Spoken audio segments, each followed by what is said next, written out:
Economic times एवं भारत सरकार के information technology and electronics ministry के द्वारा आयोजित डिजिटल उत्तर प्रदेश कॉन्क्लेव में भारत सरकार, राज्य सरकार, अन्य राज्यों से आए हुए तमाम सारे डेलीगेट्स एवं अधिकारियों तथा इस इंडस्ट्री से जुड़े हुए विशेषज्ञों, उद्यमियों का मैं अपने प्रदेश में स्वागत करता हूँ। सामान्य तौर पे ऐसे कॉन्क्लेव में मैं खुद भाग लेने आता, लेकिन चूंकि आज मैं लखनऊ से बाहर रहूँगा, इसलिए मुझे अपना ये स्टेटमेंट रिकॉर्ड करके आप तक पहुँचना पड़ रहा है। लखनऊ शहर में आप सबका मैं तहे दिल स्वागत करता हूँ। मुझे पूरी आशा है कि इस दिन भर के कॉन्क्लेव से हमें बहुत कुछ लर्निंग होगी। बहुत सारे राज्यों में या देश के स्तर पे जो कार्य कर रहे हैं उससे हमारे प्रदेश को भी सीखने को मिलेगा, या हमारे प्रदेश में जो कार्य हो रहा है उससे और लोगों को जो अन्य राज्यों से आए हैं उन्हें कुछ सीखने के मौका मिलेगा। आज के समय में डिजिटल माध्यम एक इतना महत्वपूर्ण व्यवस्था बन गई है कि इसके बगैर हमारा काम ही नहीं चल सकता है। खासतौर से हमारे जैसे देश में जहाँ पर आबादी इतनी ज़्यादा है, हमारी समस्याएं, हमारी चुनौतियां इतनी बड़ी ज़्यादा है, और माननीय प्रधानमंत्री जी का जो एक निर्देश होता है ईज ऑफ लिविंग और ईज ऑफ डूइंग बिजनेस, इतने व्यापक स्तर पर यह करना डिजिटल माध्यम के बगैर संभव नहीं होगा। इसे हम सभी ने देखा है। जब कोविड की वैश्विक महामारी आई थी तो किस प्रकार से डिजिटल माध्यम का प्रयोग करते हुए या integrated command and control centres का उपयोग करते हुए, जो कि एक ब्रेन एंड नर्वस सिस्टम के तौर पे काम करते हैं, हमारे देश में इतनी बड़ी विभीषिका को, जिसने दुनिया भर में आर्थिक, सामाजिक, स्वास्थ्य, हर तरह की चुनौतियां खड़ी की, लेकिन हम लोग एक विजयी स्वरूप में आगे निकले। आज भी जो कोविन के बारे में जो लोग चर्चा करते हैं, ये कैसे आप कहीं भी कभी भी आपका जो वैक्सीनेशन है उसकी जानकारी आप ले सकते हैं। कैसे इतने बड़े समूह को, चाहे उनको लॉजिस्टिक्स मैनेजमेंट हो, चाहे वो दवाओं के बारे में हो, उनको चिकित्सीय सुविधा पहुंचाने के बारे में हो, कितना आसान हो गया था। जब मैं भारत सरकार का आवासन एवं शहरी कार्य मंत्रालय में सचिव था, तो कैसे हमने स्पेस टेक्नोलॉजी का प्रयोग करके 6 राष्ट्रीय मिशन और जो देश में मेट्रो या आरआरटीएस का विकास हो रहा था उसको इतने आसानी से कार्य कर लिया। सोचिए, 1 करोड़ से ज़्यादा अगर आवास बन रहे हों, इतने सारे शहरों में अमृत के काम चल रहे हों, इतने सारे स्वच्छ भारत मिशन पे काम चल रहे हों, या इतने सारे लोगों को, चाहे पीएम स्वनिधि की योजना अपने आप में एक उदाहरण है इलेक्ट्रॉनिक्स का प्रयोग करना, टेक्नोलॉजी का प्रयोग करने की, कि पीएम स्वनिधि से किस प्रकार से, जो कि A to Z, end to end पूरा का पूरा IT बेस्ड है, कहीं कोई शिकायत नहीं, सारा का सारा काम कितने आसानी से हो जाता है। ये कैसे संभव था? मात्र IT डिजिटल के माध्यम से। आज हमारे प्रदेश में निवेश मित्र के माध्यम से लगभग 500 प्रकार की सेवाएं लोगों को बड़ी आसानी के साथ उपलब्ध कराई जाती हैं, केवल इस डिजिटल टेक्नोलॉजी के माध्यम से। नहीं तो शायद ये संभव नहीं होता, फिजिकल माध्यम से बिल्कुल संभव नहीं होता। आज हम पूरे प्रदेश भर में लोगों से, जो माननीय प्रधानमंत्री जी की एक उनका विजन था, जब 2014 में वो पहले बार देश की बागडोर संभाला था उन्होंने, कि पूरे देश को डिजिटल इंडिया बनाने का, आज उसका लाभ हम सभी लोग ले रहे हैं। मैं लखनऊ से बैठा बैठा पूरे प्रदेश के सारे जिलाधिकारियों से, सारे डिविजनल कमिश्नर से, पुलिस अधिकारियों से, मुख्य विकास अधिकारियों से, म्युनिसिपल कमिश्नर से, सबके साथ बैठ करके वैसे ही बात कर लेता हूँ। या जब मैं भारत सरकार में सचिव था तो दुनिया भर के लोगों से वैसी बात कर लेता हूँ जैसे हम लोग बैठ करके एक कमरे में मीटिंग कर रहे हो, और बड़ी बड़ी समस्याओं को हम लोग सुलझा लेते हैं, क्योंकि आज डिजिटल माध्यम ने दुनिया को इतना छोटा कर दिया है, हर एक को इतना नजदीक बना दिया है। ईज ऑफ डूइंग बिजनेस में चीजों को इतनी आसानी से सीमलेसली एक दूसरे से कनेक्टेड है। और इसका सबसे बड़ा उदाहरण तो अभी हाल में जो हमारे प्रदेश ने एक कमाल का काम किया है, मैं आपसे जरूर शेयर करना चाहूंगा। पूरे प्रदेश की जितनी भी हमारी कृषि योग्य जमीन है उसका हमने जियो रेफरेंस कर दिया है। मतलब ये हुआ कि हर प्लॉट को हमने नाम दे दिया है। और उसके बाद पिछले साल खरीफ में हमने 21 जनपदों का 100% और बाकी हमारे जो है जो जनपद थे उन जनपदों का 10-10 गांव, और रबी के फसल में 100% सारे 75 जनपद के सारे प्लॉट चूंकि हमने जियो रेफरेंस कर दिया, उसका हमने जियो क्रॉप सर्वे किया, डिजिटल क्रॉप सर्वे किया। देखिए कितनी अच्छी बात है। हम तो जब एसडीएम हुआ करते थे, एडीएम हुआ करते थे, जिलाधिकारी हुआ करते थे, हम लोग क्रॉप सर्वे करते थे। ये पड़ताल तो हमारे जिम्मेदारी का, मैं समझता अन्य जनपदों से भी जो हमारे वरिष्ठ अधिकारी आए हैं उन्होंने भी जिलाधिकारी या एसडीएम के रूप में पड़ताल किया होगा। सब चीज़ें फिजिकल होती थी और हम डिपेंड करते थे कि कितनी सत्यता के साथ हमारे नीचे के कर्मचारी उसको रिपोर्ट कर रहे हैं। लेकिन जब सब कुछ चीज़ें डिजिटल हो गई, अब आपको जाना है, प्लॉट पे जाना है, उसका फोटो खींचना, वो सीधे अपलोड हो जाता है। तो अब हमें 100% पक्का है कि उसमें एक सिंगल क्रॉप लगी है, मल्टीपल क्रॉप लगी है, मिक्स क्रॉप लगी है, क्या क्रॉप लगी है, कितने भाग में कौन सी क्रॉप लगी, सारी की सारी जानकारी हमें हो जाती है। इसका क्या लाभ मिला?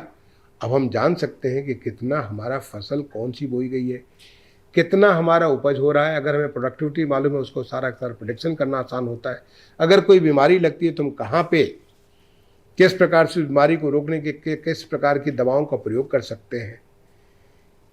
अगर उसकी उर्वरकता हमको हर एक का जो सॉयल हेल्थ कार्ड मिला हुआ तो उसके माध्यम से कहाँ पे कौन सा बीज बोना है, कितनी सिंचाई करनी, एक एक चीज़ आप हर प्लॉट के बारे में आप पूरी जानकारी कर सकते हैं। कितना आसान हो जाता हमें प्लान करना। और अभी तो भारत सरकार ने एक काम दिया हम लोगों को, जो है फार्मर्स रजिस्ट्री बनाने के लिए, और हमारे यहाँ पायलट के तौर पर फर्रुखाबाद जनपद में यह कार्य किया गया। तो एक तरफ तो हमारी प्लॉट्स का जो जियो रेफरेंस प्लॉट का पूरा डिटेल बना, फिर उसके बाद हमारा जो है डिजिटल क्रॉप सर्वे हुआ, और तीसरा फार्मर्स रजिस्ट्री बनी, उनका पूरा का पूरा केवाईसी करके हर फार्मर की जानकारी। जब ये तीनों चीज़ें कनेक्ट कर देंगे तो आपको जानकर के आश्चर्य होगा कि फर्रुखाबाद में मात्र 15 मिनट में किसान क्रेडिट कार्ड बन के तैयार हो जाता है। जो किसान क्रेडिट कार्ड बनाने में हफ्तों जो लगता था, अब वो मात्र 15 मिनट में बन के तैयार। सारा का सारा ऑटोमेटिक एपीआई के माध्यम से सारा का सारा कनेक्टेड है, और बैंक को कॉन्फिडेंस है कि 100% सही आदमी का केसीसी बन रहा है। बनारस में भी ये कार्य किया गया, वहाँ भी 15-20 मिनट में बनकर के तैयार हो गया। और अब तो भारत सरकार ने आदेश दिया, अभी कल ही मैंने सारे जिलाधिकारियों के साथ बैठक की, और हम पूरे प्रदेश में हम फार्मर्स रजिस्ट्री बनाने जा रहे हैं। अब भारत सरकार के कृषि मंत्रालय ने आदेश कर दिया है कि आगामी दिसंबर के बाद से जो कृषि सम्मान निधि मिलती है वो तभी मिलेगी जबकि फार्मर्स रजिस्ट्री तैयार हो। सोचिए देश का कितना बड़ा परिवर्तन हो रहा है, हर किसान के लिए कितनी खुशी की बात होगी। अगर कल को कोई किसी प्रकार की आपदा आती है, ओला पड़ता है, अतिवृष्टि हो जाती है, आग लग जाती है, कोई और नुकसान होता है, एक एक चीज का आकलन, प्लॉट वाइज आकलन करना आप कितना बड़ा आसान डिजिटल माध्यम से हो गया। और यहीं पे साथ में हम जो डिजिटल के साथ अगर ड्रोन टेक्नोलॉजी को जोड़ दें तो और भी कमाल की चीज हो जाती है, क्योंकि ये तो टेक्नोलॉजी का जमाना है, इनोवेशन का जमाना है। इस इनोवेशन के ज़माने में स्टार्टअप का ज़माना है। इतनी नई नई चीज़ें हो रही है। द्रोण दीदी के बारे में जो प्रधानमंत्री जी कहते हैं, द्रोण दीदी के बारे में इतना सारा काम हो रहा है, हमारे प्रदेश में काम हो रहा है। तो उसमें डिजिटल भी हमारा है, हर प्लॉट भी है, किसान की भी रजिस्ट्री है, और साथ ही साथ द्रोण की टेक्नोलॉजी भी है। दोनों मिलकर के कितना, और साथ साथ जब एआई को जोड़ देते हैं, अब एआई को भी इसमें प्रयोग होने लगा, आर्टिफिशियल इंटेलिजेंस। और ये हमारे स्कूलों में, हमारे कॉलेजेस में आज इसकी शिक्षा बहुत तेजी से की जा रही है। व्यापक स्तर पर, चाहे स्वास्थ्य के क्षेत्र में हो, शिक्षा के क्षेत्र में हो, कृषि के क्षेत्र में हो, वित्त के क्षेत्र में हो, या स्किलिंग के बारे में हो, इस टेक्नोलॉजी का बहुत तेजी से प्रयोग हमारे प्रदेश में किया जा रहा है। और तभी उत्तर प्रदेश, जिसकी आबादी लगभग 25 करोड़ की आबादी है, उस 25 करोड़ के इतने बड़े फैले क्षेत्र में हम सब कुछ चीज़ें बहुत आसानी से कर पा रहे हैं। एक और उदाहरण मैं देना चाहूँगा। आपको स्मरण होगा कि फरवरी 2023 में ग्लोबल इन्वेस्टर समिट हमारे उत्तर प्रदेश में किया गया था। शायद आपको फिगर भी याद हो कि लगभग 35 लाख करोड़ रुपए के निवेश उसमें लोगों ने साइन किए थे। बहुत लोग सोचने लगे कि इतना निवेश साइन किया तो फिर वास्तव में वो धरातल पे आ गया नहीं आ गया। तो एक ही साल के भीतर जो हमारा फर्स्ट ग्राउंड ब्रेकिंग सेरेमनी हुआ, उसमें लगभग 10.25 लाख करोड़ से ज़्यादा की ग्राउंड ब्रेकिंग सेरेमनी भी होगी। अब आप आश्चर्य करेंगे इतना बड़ा नंबर कहाँ से आ रहा है, कैसे हो रहा है? केवल डिजिटल के माध्यम से हो रहा है। हमने इन्वेस्ट यूपी का एक ऐसा सिस्टम तैयार किया जिससे कि आप ऑनलाइन कहीं भी, कभी भी, कोई भी अगर हमारे उत्तर प्रदेश में निवेश करने में इच्छा रखते हैं, क्योंकि उत्तर प्रदेश आज निवेश के लिए पूरी तरह से अनुकूल वातावरण दे रहा है, चाहे यहाँ पे इंफ्रास्ट्रक्चर के बारे में रोड हो, रेल हो, एयर कनेक्टिविटी हो, आपकी वाटर जो है जल मार्ग की कनेक्टिविटी हो, चाहे वो इलेक्ट्रिसिटी हो, चाहे स्किल्ड मैन पावर के बारे में बात हो, या ईज ऑफ डूइंग बिजनेस हो, इतना सारा जो इसके लिए एक अनुकूल वातावरण उत्तर प्रदेश दे रहा है। ये सब कुछ होने के बाद भी अगर हम फिजिकल करते तो शायद ये कभी संभव नहीं हो पाता। हमने एक ऐसी डिजिटल व्यवस्था बनाई कि आप दुनिया में कहीं से बैठ करके उत्तर प्रदेश की जानकारी ले सकते हैं कि हमने किस प्रकार की अनुकूलता बनाई है। और आप अगर हमसे एमओयू साइन कर सकते हैं तो ऑनलाइन हमारे पास आने की जरूरत नहीं है, आप एमओयू साइन करिए और फिर हमसे कनेक्ट हो जाए। पता चला कि हमारा जो उत्तर प्रदेश का इन्वेस्ट यूपी है वो आपके साथ कनेक्ट करेगा, क्योंकि हमारी जिम्मेदारी बनती है कि आपको ज़मीन चाहिए, आपको तमाम किस्म की एनओसी चाहिए, आपको जो भी आवश्यकता है वो पूरा करना है। तो वो चाहे हमारे मुख्यमंत्री जो शोधार्थी हैं, जिनको हम सीएम फेलोज़ कहते हैं, तो सीएम फेलोज़ आपकी मदद करेंगे, या टेक्नोलॉजी के माध्यम से हम आप तक सीधे पहुंच जाते हैं और पहुंच करके वो व्यवस्था देते हैं जो हमने कहा कि करीब 500 की किस्म की जो हमारी तमाम आवश्यकताएं पड़ती हैं एनओसी या इस तरह की, वो सारी सीमलेसली हमारे निवेश मित्र के माध्यम से उपलब्ध है। तो डिजिटल टेक्नोलॉजी का जो कमाल है, और आने वाले समय में, क्योंकि अब तो आर्टिफिशियल इंटेलिजेंस पे बहुत काम होना चालू हो गया है। आज की डेट में हमारे स्टार्टअप्स में उत्तर प्रदेश के स्टार्टअप का हब बन रहा है। अभी 2 दिन पहले हमारे माननीय मंत्रिपरिषद के समक्ष प्रस्ताव आया था, 4 हमने नए सेंटर्स ऑफ एक्सीलेंस स्टार्ट किए, चाहे 5G टेक्नोलॉजी के बारे में हो, आर्टिफिशियल इंटेलिजेंस के बारे में हो, अब ये क्वांटम टेक्नोलॉजी के बारे में हो, अब ये सारे नई चीज़ें की गई है। इसके पहले ऑलरेडी 3 हमारे ड्रोन के ऊपर या आर्टिफिशियल इंटेलिजेंस के ऊपर या मेडटेक के ऊपर ये हमारे ऑलरेडी सेंटर्स ऑफ एक्सीलेंस हमारे बने हुए थे। अब 4-7 हमारे सेंटर्स ऑफ एक्सीलेंस हो गए। उत्तर प्रदेश में हमारे यहाँ 6 STPI के IT पार्क चल रहे हैं, नोएडा में, मेरठ में, लखनऊ में, कानपुर में, आगरा में, प्रयागराज में, और 4 और नए बन रहे हैं वाराणसी में, बरेली में, कानपुर में और गोरखपुर में। यानी 10 हमारे STPI के IT पार्क बन रहे हैं। आज उत्तर प्रदेश में लखनऊ को AI सिटी के तौर पे डेवलप करने के लिए पूरा का पूरा प्रयास हो रहा है। आज उत्तर प्रदेश में हमारे जो बहुत सारी व्यवस्थाएं जो टेक्नोलॉजी के माध्यम से लोगों को ईज ऑफ लिविंग देने के लिए, तमाम सारी सुविधाएं देने के लिए हर एक विभाग पूरा कोशिश कर रहा है। उत्तर प्रदेश हमारे माननीय मुख्यमंत्री जी का जो एक विजन है कि हम जो माननीय प्रधानमंत्री जी ने $5 ट्रिलियन इकॉनमी का एक संकल्पना की है, उसका 20% यानी $1 ट्रिलियन इकॉनमी उत्तर प्रदेश देगा।